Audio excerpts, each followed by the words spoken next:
नमस्कार मेरे प्यारे दोस्तों, कैसे हैं आप सभी लोग। आशा करता हूँ बढ़िया होंगे। तो स्वागत है आप सभी का आप अपने प्यारे मल्टीपर्पज़ चैनल परीक्षा निकेतन आ यूनिक जर्नी ऑफ डेस्टिनेशन में। और जैसा कि आप लोग जानते हैं कि एसएससी एमटीएस के जो एग्ज़ाम है लगातार हम लोग के चले आ रहे हैं, और उसी क्रम में हम लोग क्या कर रहे हैं, जो मेमोरी वेस्ट आपके क्वेश्चन हमको मिल रहे हैं उनको लेकर के हम आपके सामने, और साथ ही साथ कुछ एक्सपेक्टेड क्वेश्चन को लेकर के ऐसी सीरीज़ लेकर आए हैं जहाँ पर उन जो 25 क्वेश्चन आपके पूछे जा रहे हैं लगातार शिफ्टों में, उन क्वेश्चन को भी ले रहे हैं। अब चूँकि हर कोई बच्चा एग्जैक्ट क्वेश्चन तो नहीं बताता है, लेकिन फिर भी जो एक मोटे मोटे क्वेश्चंस एक का आइडिया, जो रफ आइडिया हमको मिल रहा है, उन क्वेश्चंस को लेकर के साथ ही साथ में जो क्वेश्चन पूछे गए एग्जैक्ट जिनको पता है वो सारे क्वेश्चन को सम्मिलित करके एक सीरीज चल रही है। तो पिछली वाली जो वीडियो थी वो मेमोरी बेस्ड पेपर 1 था, और ये आज मेमोरी बेस्ड पेपर 2 है। ठीक है, तो इसमें भी हम आज लोग इंपॉर्टेंट क्वेश्चन को डिस्कस करने जा रहे हैं। ये जीके का सेक्शन है, अगली वाली वीडियो में आपको इंग्लिश का सेक्शन भी मिलेगा। तो बिना समय को बर्बाद करते हुए बढ़ते हैं आज के अपने पहले क्वेश्चन की ओर। देखते हैं पहला क्वेश्चन क्या है हमारा। क्वेश्चन नंबर 1 आपके सामने है। मेगास्थनीज एक राजदूत था जिसे पश्चिम एशिया के यूनानी शासक सेल्यूकस निकेटर के द्वारा किस भारतीय शासक के दरबार में भेजा गया था। जैसा कि आप लोग जानते हैं कि बहुत सारे जो विदेशी यात्री हैं वो हमारे देश पर आए हैं, और हमारे अलग अलग जो राजाओं के शासनकाल रहे हैं उनमें यहाँ पर उन्होंने यात्रा भ्रमण किया है, और अपनी यात्रा वृत्तांत के दौरान उन्होंने बहुत सारी चीज़ें और उन सारे राजाओं के बारे में जो चीज़ें लिखी हैं उनसे हमको उस समय के शासनकाल के बारे में पता चलता है। तो यहाँ पे क्वेश्चन ये पूछा गया कि जो मेगास्थनी के एक राजदूत था मेगास्थनीज, जिसे सेल्यूकस निकेटर ने भेजा था, तो ये किस भारतीय शासक के दरबार में आया था। तो इसका करेक्ट आंसर हो जाएगा चंद्रगुप्त। ठीक है, ये चंद्रगुप्त के दरबार में आया हुआ था। अब थोड़ा एडिशनल जानकारी समझते हैं, क्योंकि और भी इससे रिलेटेड क्वेश्चन आपके बन सकते हैं आने वाली शिफ्ट में। तो यहाँ पे लिखा हुआ है आपके सामने, प्रसिद्ध यूनानी जो राजदूत है मेगास्थनी चंद्रगुप्त मौर्य के समय में भारत आया था। ठीक है, और ये किसके द्वारा भेजा गया था? सेल्यूकस निकेटर के द्वारा भेजा गया था। और कहाँ से आया था? यूनान से आया था। और जब मेगास्थनीज भारत में आया तो इसने चंद्रगुप्त मौर्य के शासनकाल में तो रहा, लेकिन उसी दौरान इसने एक पुस्तक लिखी जिसका नाम था इंडिका।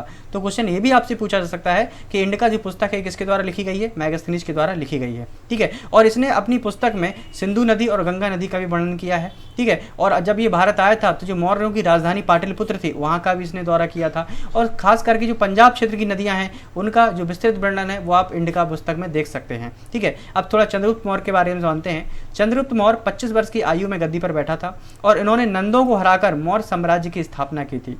उन्होंने अंतिम नंद शासक धनानंद को हराया और 322 ईसा पूर्व में पाटलिपुत्र पर कब्जा कर लिया था। अब चूंकि जो नंद वंश के शासक थे और उसी के समकालीन थे चाणक्य, तो चाणक्य का अपमान किया गया था नंद शासकों के द्वारा। तो चाणक्य की सहायता से अपनी बुद्धिमानी पूर्वक जो चंद्रगुप्त मौर्य थे इन्होंने नंदों को हरा दिया था। ठीक है, तो चाणक्य का ये भी इसमें इंपॉर्टेंट रोल रहा।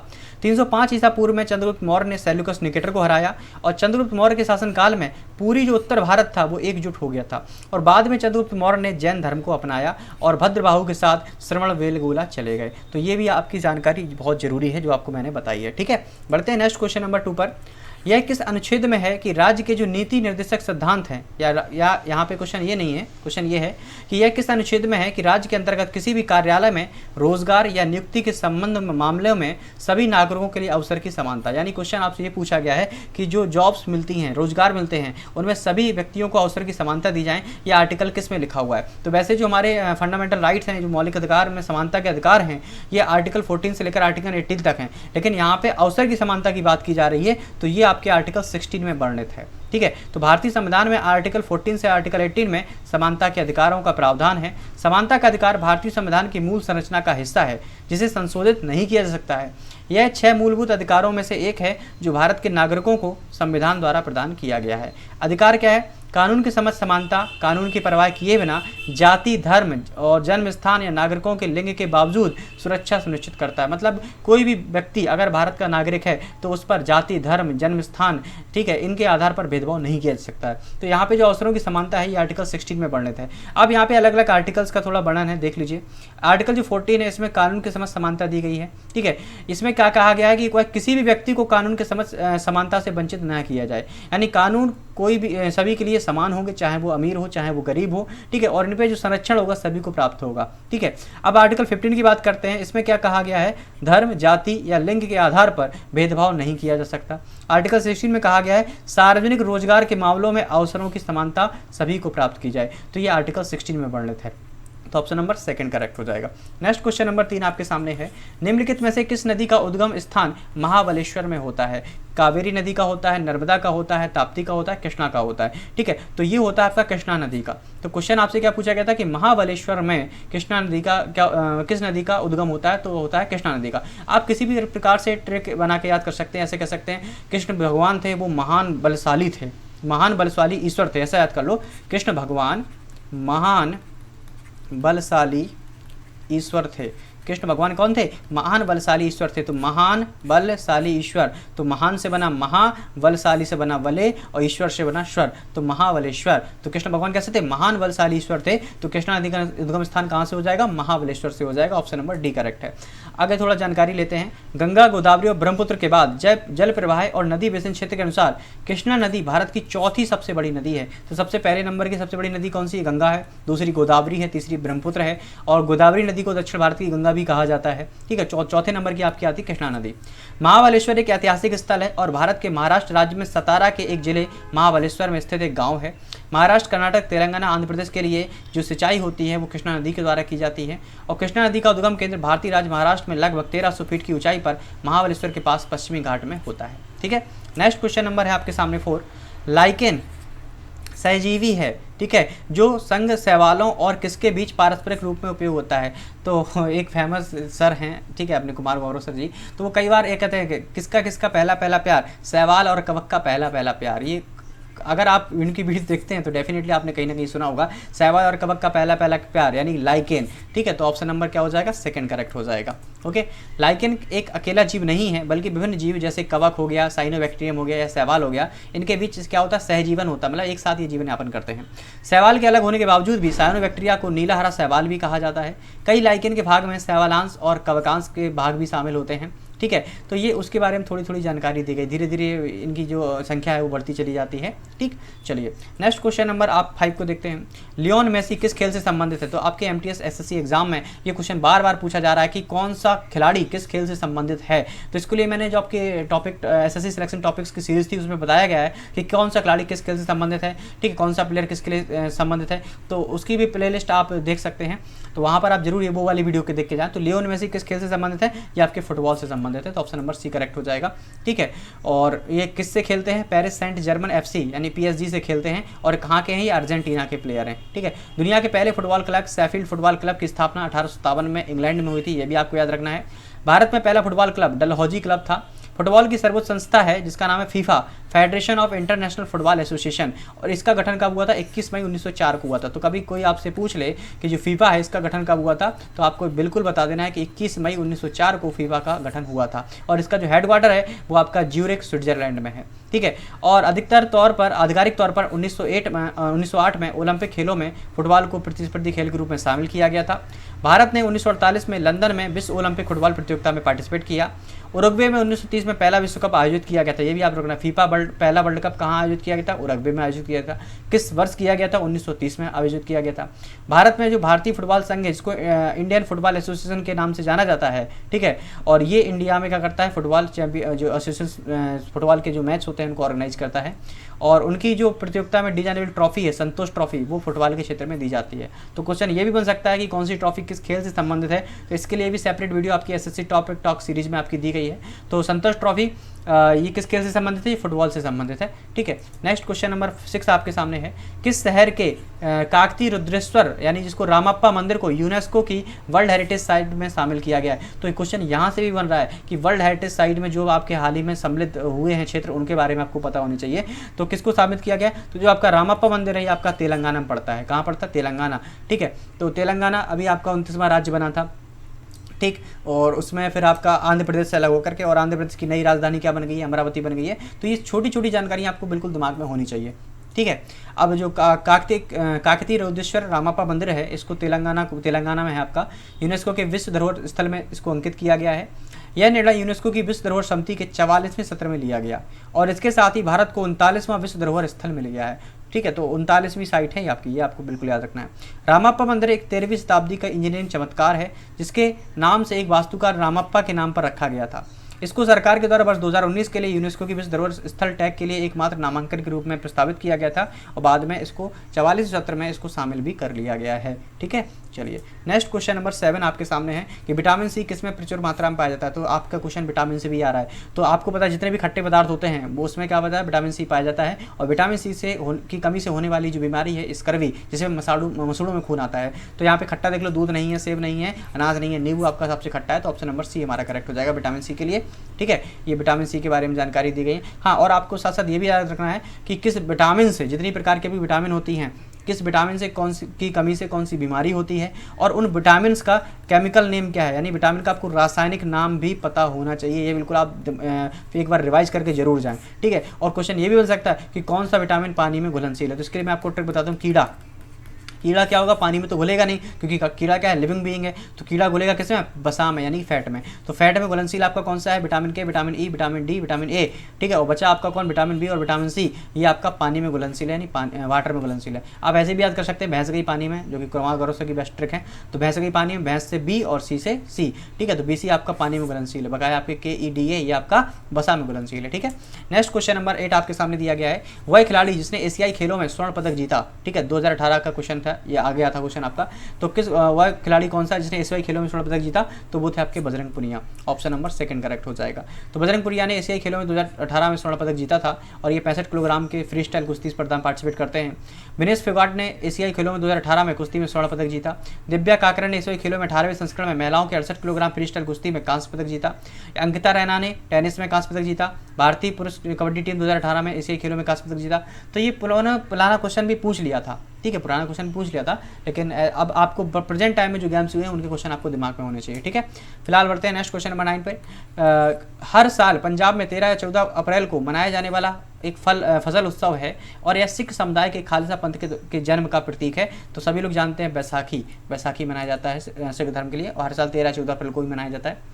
वैसाखी सर्दियों की फसल का त्यौहार है जो कि नए बसंत की शुरुआत को चिन्हित करने के लिए बहुत उत्साह के साथ मनाया जाता है। यह भारत में फसल के मौसम के अंत का प्रतीक है। ठीक है, पंजाब और हरियाणा के लिए विशेष रूप से ये महत्वपूर्ण है क्योंकि बड़ी सिख आबादी इस त्यौहार को वहाँ पर मनाती है। ठीक है, बैसाख महीने जो कि अप्रैल और मई के पहले दिन पड़ता है, बैसाखी पंजाबी नव वर्ष का भी प्रतीक है और हर साल अंग्रेजी कैलेंडर के अनुसार 13 अप्रैल और हर 36 साल में एक बार 14 अप्रैल से मेल खाती है। यह बदलाव भारतीय सौर कैलेंडर के अनुसार मनाए जाने वाले त्योहारों के कारण है। इस साल बैसाखी 2021 की अगर हम बात करेंगे 13 अप्रैल 2021 को पड़ी थी। ये पुराना एनालिसिस है थोड़ा सा, तो इसके डाटा जो पुराना से लिया गया, लेकिन क्वेश्चन ऐसे ही बन रहा है आपके सामने। ठीक है, नेक्स्ट क्वेश्चन नंबर 10 आपके सामने दिया गया। अकाली आंदोलन किससे जुड़ा हुआ है। तो अकाली आंदोलन ये जुड़ा है आपका यंग बंदा आंदोलन से, या प्रार्थना समाज से, या थियोसॉफिकल आंदोलन से, या सिख सुधार आंदोलन से। तो जो अकाली सत्याग्रह चला था ये आपका सिख सुधार आंदोलन से जुड़ा हुआ था। ठीक है, और ये कब चलाया गया था, 1920 से 1925 के बीच चलाया गया था और इसकी शुरुआत सिंह सभा के राजनीतिक शाखा अकाली दल के द्वारा की गई थी। ठीक है, और सिख गुरुद्वारा अधिनियम 1922 में पारित किया गया था, ये भी आपको याद रखना है। ठीक है, नेक्स्ट क्वेश्चन नंबर आपके सामने 11 दिया गया है। 1861 में ब्रिटिश संसद में पारित उच्च न्यायालय अधिनियम के तहत भारत के पहले उच्च न्यायालय के रूप में किसे स्थापित किया गया था। तो पहला जो आपका हाईकोर्ट बना था वो बना था Calcutta high court. Option number C correct हो जाएगा। और कब बना था ये वो आपको समझना है। कलकत्ता हाईकोर्ट पहला आपका हाईकोर्ट था और 1861 के भारतीय उच्च न्यायालय अधिनियम के तहत बम्बई और मद्रास के उच्च न्यायालयों के साथ भारत में स्थापित होने वाले 3 चार्टेड हाईकोर्ट न्यायालयों में से एक था, लेकिन उनमें सबसे पहले आपका कलकत्ता वाला खुला था। ठीक है, और 1 जुलाई 1862 को कलकत्ता हाईकोर्ट को फोर्ट विलियम में न्यायिक उच्च न्यायालय के रूप में स्थापित किया गया था। तो आपको ये डेट याद रखनी है, 1 जुलाई 1862। ठीक है, बम्बे हाईकोर्ट और मद्रास हाईकोर्ट की स्थापना 14 अगस्त और 15 अगस्त को हुई थी क्रमशः, और इलाहाबाद हाईकोर्ट की स्थापना 17 मार्च 1866 को हुई थी। और किस अधिनियम के द्वारा हुई थी, 1861 के अधिनियम के द्वारा की गई थी।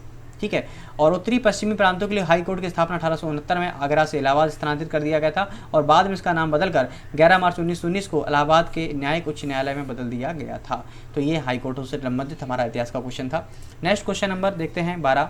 एक बैटरी किस ऊर्जा को विद्युत ऊर्जा में परिवर्तित करती है। तो आपको पता है बैटरी में क्या होता है, केमिकल्स होते हैं और यही केमिकल क्या करते हैं, इलेक्ट्रॉन को चार्ज करते हैं और बाद में इलेक्ट्रिसिटी को जनरेट करते हैं। तो रासायनिक ऊर्जा को विद्युत ऊर्जा में कौन परिवर्तित करते हैं, बैटरी यानी सेल करते हैं। तो ऑप्शन नंबर सी करेक्ट हो जाएगा। ठीक है, और वहाँ पे एक पॉजिटिव टर्मिनल होता है, एक नेगेटिव टर्मिनल होता है। तो कैथोड और होता है आपका नेगेटिव और एनोड होता है आपका पॉजिटिव। ठीक है, और ये आपको पता है। और इसकी खोज किसने की थी बैटरी की, तो एलेसैंड्रो वोल्टा ने की थी 1800 में। ये आपको जानकारी रखनी है। नेक्स्ट क्वेश्चन नंबर 13 है 2011 की जनगणना के अनुसार, ये हाँ आपको जनगणना यानी सेंसस से क्वेश्चन हर हाल में देख कर जाने हैं, क्योंकि क्वेश्चन जनगणना से बन रहा है, क्वेश्चन हर शिफ्ट में पूछा जा रहा है। ठीक है, तो 2011 की जनगणना के अनुसार भारत के किस राज्य में लिंगानुपात, ठीक है, सबसे कम है, यानी 1000 पुरुषों पर महिलाओं की संख्या सबसे कम है, वो आपको बतानी है। तो वो है आपका हरियाणा। तो ऑप्शन नंबर क्या हो जाएगा, सेकंड करेक्ट हो जाएगा। ठीक है, 2011 की जनगणना के अनुसार यहाँ पे हरियाणा में जो लिंगानुपात है सबसे कम है। यहाँ पर अगर हम बात करेंगे मतलब पूरे अगर ऑल इंडिया की बात करेंगे तो वो 943 है। ठीक है, और अगर हरियाणा की बात करेंगे तो वो 877 है 1000 पुरुषों पर महिलाओं की संख्या। ठीक है, और अगर पांडुचेरी और केरल जहाँ पुरुषों से ज़्यादा महिलाएं, यहाँ पे लिंगानुपात क्या सबसे ज़्यादा है। केरल में भारत का सबसे ज़्यादा लिंगानुपात है, यहाँ पर 1084 महिलाएं हैं 1000 पुरुषों की संख्या पर। ठीक है, नेक्स्ट क्वेश्चन नंबर 14 आपके सामने दिया गया है। हाँ, ये भी आपसे क्वेश्चन पूछा जा रहा है कि कौन सी नृत्यांगना, कौन सी संगीतकार किस पार्टिकुलर संगीत से जुड़ी हुई है या डांस से जुड़ी हुई है, ये आपको याद रखना है। रुक्मणी देवी अरुंडेल भारतीय इतिहास की पहली महिला हैं जिन्हें राज्यसभा के सदस्य के रूप में नामित किया गया था। तो ये किस भारतीय नृत्य कला से संबंधित हैं, तो आपको बताना है। रुक्मणी देवी ये आपकी संबंधित है किससे, भरतनाट्यम से। ठीक है, तो आप एक ट्रिक बनाकर भी याद कर सकते हैं, रुक मेरी भारत नाटक मत कर, ठीक है, रुक मेरी भारत की देवी नाटक मत कर, रुक मेरी भारत की देवी नाटक मत कर, ऐसे याद कर सकते हैं। तो रुक मेरी भारत की देवी नाटक मत कर, तो रुक मेरी भारत की देवी, तो भारत की देवी मतलब रुक्मणी देवी, और रुक मेरी देवी रुक्मणी देवी, भारत की नाटक मत कर, तो भरतनाट्यम, ऐसे आप याद कर सकते हैं, कोई भी ट्रिक बनाकर याद कर सकते हैं। ठीक है, तो रुक्मणी देवी अरुंडेल किससे संबंधित है, भरतनाट्यम से संबंधित है। ओके, तो ये आपको बिल्कुल याद रखने हैं और उनसे संबंधित जानकारी दी गई है। ठीक है, पढ़ लेना आप इसको। नेक्स्ट क्वेश्चन नंबर 15 आपके सामने दिया गया। झिझिया जो नृत्य है इसकी उत्पत्ति भारतीय राज्य में कहाँ पर हुई थी, तो ये कहाँ पर, ये आपका हुआ था बिहार में हुआ था। यह लोक नृत्य बारिश के देवता इंद्र को खुश करने के लिए किया जाता है। ठीक है, इसमें क्या होता है, युवा की जो मतलब जो युवा महिलाएं और लड़कियां होती हैं अच्छी बारिश और अच्छी फसल के लिए भगवान से प्रार्थना करते हुए नृत्य करती हैं। और बिहार के कुछ अन्य लोक नृत्य भी हैं, ये भी आपको बिल्कुल याद रखने हैं। जाट, जातिन, कजरी, ठीक है सॉरी, सुहर, खिलौना, झुमेरी। आप जाट जाटिन से इसको पंजाब हरियाणा से कनेक्ट मत कर लेना। जो जाट जतिन आपका डांस है ये आपका बिहार से ही रिलेटेड है। ठीक है, कजरी, सुहर, खिलौना, झुमेरी, ये सब आपके बिहार से रिलेटेड है। तो ऑप्शन नंबर सी हमारा करेक्ट हो जाएगा। नेक्स्ट क्वेश्चन नंबर 16 आपके सामने दिया गया है। निम्नलिखित भारतीय संगीत निर्देशकों में से किसने हिंदी फिल्म उद्योग में पश्चिमी धुनों की शुरुआत की, पश्चिमी मतलब वेस्टर्न म्यूजिक की शुरुआत की, जिन्हें पंचम दा के नाम से जाना जाता है। तो पंचम दा का रियल नेम आपसे पूछा गया है, तो इनका वास्तविक नाम है राहुल देव बर्मन। पंचम दा को सभी लोग जानते हैं, लेकिन इनका वास्तविक नाम क्या है, राहुल देव बर्मन है।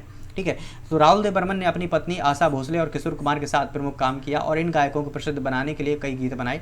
ठीक है, इनका वास्तविक नाम राहुल देव बर्मन है, लेकिन पंचम दा के नाम से क्या है, बहुत ही फेमस है और लगभग 331 फिल्मों के लिए संगीत उन्होंने तैयार किया है। ठीक है, ये उनसे जुड़ी जानकारियाँ हैं। नेक्स्ट क्वेश्चन नंबर आपका दिया गया 17। निम्नलिखित में से किस वर्ष संथाल विद्रोह हुआ था। तो संथाल विद्रोह आपको बताना है, ये आपका हुआ था 1855 और 1856 के बीच में, मतलब जो हमारा प्रथम स्वतंत्रता संग्राम हुआ था उसके थोड़े ही 1 साल पहले ही। ठीक है, संथाल विद्रोह हुआ था। ऑप्शन नंबर डी करेक्ट हो जाएगा। ये क्यों हुआ था, ये बिहार के राजमहल पहाड़ियाँ जो कि वर्तमान में झारखंड में पड़ती हैं, संथाल एक जनजाति है का अंग्रेजों और जमींदारों के खिलाफ एक विद्रोह था जिसको संथाल विद्रोह के नाम से जाना जाता है। और इसका जो नेतृत्व सिद्धू और कान्हू जी कर रहे थे, ये भी आपको पता होना चाहिए। ठीक है, यहाँ पे क्या हुआ था कि भारत में अत्याचारी ब्रिटिश राजस्व प्रणाली, सूदखोरी प्रथा और जमींदारी व्यवस्था ने संथाल लोगों को नाराज कर दिया था। और फिर 2 संथाल भाई थे, एक का नाम था सिद्धू, दूसरे का नाम था कान्हू मुर्मू। इन्होंने 10,000 संथाल अपने लोगों को साथ लेकर के इसका आयोजन किया था। संथाल भारत का सबसे बड़ा आदिवासी समूह है जो झारखंड, पश्चिम बंगाल और उड़ीसा में पाया जाता है। तो क्वेश्चन आपसे ये भी बन सकता है कि भारत का सबसे बड़ा जनजातीय समूह कौन सा है, वो संथाली जनजाति भारत में सबसे ज़्यादा अधिक मात्रा में पाई जाती है। ठीक है, नेक्स्ट क्वेश्चन नंबर 18 आपके सामने दिया गया है। निम्नलिखित में से किस वर्ष में संपूर्ण ग्रामीण रोजगार योजना यानी SGRY संपूर्ण ग्रामीण रोजगार योजना प्रारंभ की गई थी। तो ये की गई थी आपकी वर्ष 2001 में। ठीक है, तो इसकी शुरुआत 2001 में हुई थी। इस योजना का जो मुख्य उद्देश्य था गरीब ग्रामीणों को रोजगार प्रदान कराना और इस योजना का विकास रोजगार आश्वासन योजना EES और जवाहर ग्राम समृद्धि योजना के प्रावधानों को मिलाकर किया गया था। इस योजना का शुभारंभ पूर्व प्रधानमंत्री अटल बिहारी वाजपेयी जी के द्वारा ग्रामीण विकास मंत्रालय के तहत किया गया था। तो ये आपको जानकारी बिल्कुल रखनी है। आपको पता होगा एक फेमस एक जय जवान जय विज्ञान जय किसान, इसका जो नारा दिया था वो अटल बिहारी वाजपेयी जी ने ही दिया था। ठीक है, चलिए बढ़ते हैं नेक्स्ट क्वेश्चन नंबर 19 पर। पुस्तक है dreams from my father. Dreams from my father, इसके राइटर कौन है, इसके राइटर हैं बराक ओबामा, जो हमारे इसके पहले प्रेसिडेंट थे अमेरिका के, बराक ओबामा। उनकी ये फेमस पुस्तक है, मतलब इस 2 पंचवर्षीय पहले। ठीक है, जब डोनाल्ड ट्रंप के पहले भी थे बराक ओबामा, तो उनकी फेमस पुस्तक थी dreams from my father. Option number D correct हो जाएगा। और ये 44वें राष्ट्रपति थे अमेरिका के, ये आपको बिल्कुल याद रखना है। और वर्तमान में कौन है, जो बाइडन है, और जो बाइडन से कौन थे, डोनाल्ड ट्रंप थे। वो जो कि जो बाइडन है 46वें नंबर के राष्ट्रपति के रूप में काम कर रहे हैं, और 45 नंबर के राष्ट्रपति थे डोनाल्ड ट्रंप। कौन थे, डोनाल्ड ट्रंप थे, ये आपको याद रखना है। चलिए नेक्स्ट क्वेश्चन नंबर देखते हैं 20। भारत के राष्ट्रपति का चुनाव किसके द्वारा किया जाता है? तो भारत के राष्ट्रपति चुनाव केवल राज्यसभा से नहीं, केवल लोकसभा से नहीं, केवल संसद से नहीं, संसद के सदस्य, राज्य विधानसभाओं के सदस्य सभी मिलकर भारत के राष्ट्रपति का चुनाव करते हैं। तो ऑप्शन नंबर सेकंड करेक्ट हो जाएगा। और आर्टिकल 324 के तहत राष्ट्रपति कार्यालय में चुनाव कराने का अधिकार भारत के चुनाव आयोग को ही निहित है। भारत के राष्ट्रपति का चुनाव निर्वाचक मंडल द्वारा किया जाता है, जिसमें दोनों सदनों के निर्वाचित सदस्य होते हैं। और दिल्ली और पांडिचेरी की विधानसभाओं के निर्वाचित सदस्य को भी 1992 के जो 17वां संविधान संशोधन हुआ था, इनको भी राष्ट्रपति के चुनाव में वोट डालने का अधिकार प्राप्त हो गया था। ठीक है, नेक्स्ट क्वेश्चन नंबर 21 आपके सामने है। निम्नलिखित में से कौन जीवित कोशिकाओं के वंशानुगत लक्षणों को नियंत्रित करने के लिए जिम्मेदार हैं? तो वो है आपके डीएनए। ठीक है, डीऑक्सीनाइक्लिक एसिड, ये क्या करते हैं, इन्हीं के द्वारा जो एक जनरेशन से दूसरे जनरेशन में आपके जीन्स जाते हैं। तो डीएनए क्या है, ये वंशानुगत लक्षणों को एक व्यक्ति से दूसरे व्यक्ति में ले जाने का काम करते हैं। तो डीएनए इसका करेक्ट आंसर हो जाएगा। इसका फुल फॉर्म क्या होता है, डीऑक्सोराइबोन्यूक्लिक एसिड। ठीक है, चलिए बढ़ते हैं next question number. Question number आपके सामने 22 दिया गया है। 2020 में भारत के अमेरिका के साथ रक्षा सहयोग किस समझौते पर हस्ताक्षर किया गया था? तो वो किया गया था बेका पर। ये देखना, कहते हैं ना, आप ट्रिक बनाकर याद कर सकते हैं कि अमेरिका के साथ रक्षा समझौते पर हस्ताक्षर करना बेकार है, तो बेकार से बेकार याद कर लो। Basic exchange and cooperation agreement, ये 2020 में सिग्नेचर किया गया था अमेरिका के साथ रक्षा सहयोग के लिए, बेका, basic exchange and cooperation agreement. Option number 1 correct हो जाएगा। तो इसके संबंधित ये सारी जानकारियाँ दी गई हैं, आप इनको पढ़ सकते हैं, स्क्रीनशॉट भी ले सकते हैं। नेक्स्ट क्वेश्चन नंबर 23 आपके सामने दिया गया है। अलाउद्दीन खिलजी सिंहासन पर कब आरोहित हुआ था? तो ये भी आपको रखना, जितना भी आपका दिल्ली सल्तनत है आपकी दिल्ली सल्तनत, इनमें जितने भी राजा हुए हैं इनका क्रम आपको बिल्कुल याद दिमाग में रखना है। साथ ही साथ में वो किस साल से किस साल तक राज्य किया उन्होंने, वो भी आपको बिल्कुल याद रखना है। ठीक है, तो अलाउद्दीन खिलजी की अगर हम बात करेंगे, ये 1296 में आपका सिंहासन पर बैठे हुए थे, ये उनसे संबंधित जानकारी है। और कब से कब तक रहे, 1296 से लेकर के 1316 तक रहे आपके। ठीक है, और ये खिलजी वंश का अलाउद्दीन खिलजी दूसरा सुल्तान था, और इस वंश का सबसे शक्तिशाली राजा भी था। ये खिलजी वंश के संस्थापक थे जलालुद्दीन खिलजी, और दूसरे राजा बने थे अलाउद्दीन खिलजी। ठीक है, और इसकी हत्या करने के बाद ही जो आपका अलाउद्दीन खिलजी शासक बना था। चलिए आगे बात करेंगे। जलालुद्दीन फिरोज खिलजी खिलजी वंश का संस्थापक और पहला सुल्तान था, जिसने 1290 से 1296 तक दिल्ली सल्तनत पर शासन किया। अलाउद्दीन एक बहुत ही महत्वाकांक्षी व्यक्ति और युद्धोन्मादी व्यक्ति था, वह खुद को दूसरा सिकंदर कहलाना पसंद करता था। ये उसका मतलब अपने आप को ऐसा कहता था कि मुझे ये कहो। ठीक है, चलिए तो उनसे संबंधित ये जानकारी दी गई है। नेक्स्ट क्वेश्चन नंबर आपके सामने दिया गया 24। किलोवाट घंटा ये निम्नलिखित में से किसकी इकाई है? तो ये इकाई है, ये ऊर्जा की इकाई है। किसकी इकाई है? ऊर्जा। ठीक है, तो ई बराबर क्या होता है आपको पता होना चाहिए, जल्दी बोलो। एनर्जी बराबर क्या होता है? ये पावर इनटू टाइम, ये आपको याद रखना है। तो पावर क्या होता है आपका? किलोवाट हो जाएगा। ठीक है, और टाइम क्या होता है? घंटा हो जाएगा। तो किलोवाट घंटा किसकी इकाई है? ऊर्जा की इकाई है। ऑप्शन नंबर सी हमारा करेक्ट हो जाएगा। और 1 किलोवाट में कितने जूल होते हैं? 3600 जूल होते हैं, ये भी आपको याद रखना है। चलिए नेक्स्ट क्वेश्चन और लास्ट क्वेश्चन 25 पर पढ़ते हैं। वृक्क की निस्पंदन इकाइयों को क्या कहा जाता है? इसको बोलते हैं नेफ्रॉन। ठीक है, तंत्रिका कोशिकाओं की होती है न्यूरॉन, लेकिन जो वृक्क जहाँ पे हमारा क्या होता है ब्लड फिल्ट्रेशन का काम होता है, वहाँ पे नेफ्रॉन्स पाए जाते हैं, यानी वृक्काणु पाए जाते हैं। तो ऑप्शन नंबर हमारा डी करेक्ट हो जाएगा। मानव उत्सर्जन तंत्र उस अंग तंत्र का संदर्भित करता है जो शरीर से अपशिष्ट को निकालने का कार्य करता है। ठीक है, जो हमारा यूराइन वगैरह है, ब्लड को फिल्ट्रेशन के बाद जो एक्स्ट्रा यूरिया वगैरह बनती है हमारे ब्लड में, ठीक है, उसको जो आपके वृक्क होते हैं, किडनी जिनको कहा जाता है, वो फिल्टर करके मल के मार्ग में और मूत्र मार्ग में बाहर निकाल देते हैं। ठीक है, मूत्र मार्ग में स्पेशली बाहर निकालते हैं, और ये यूरिया जो हमारी बॉडी बनती है वो बाहर विषाक्त पदार्थों के रूप में बाहर निकल जाती है। तो दोस्तों ये हमने 25 क्वेश्चन देखे जीके के, जिसमें से आपके 80% क्वेश्चन वो हैं जो आपके रियल एग्जाम में पूछे गए हैं, और 20% वो एक्सपेक्टेड क्वेश्चन हैं जिनकी बनने की आगे संभावना सबसे ज़्यादा है। तो इस वीडियो को बिल्कुल लाइक करें, शेयर करें, और अपने दोस्तों के साथ इसको शेयर करके सब्सक्राइब भी करें, क्योंकि ये जो वीडियो हैं बहुत ही हेल्पफुल आपके लिए होने वाली हैं। ठीक है, क्योंकि ये एनालिसिस बेस्ड और मेमोरी बेस्ड पेपर है जो कि आपको बहुत हेल्प करने वाला है। ठीक है, मिलते हैं नेक्स्ट वीडियो में, तब तक के लिए टेक केयर, बाय बाय।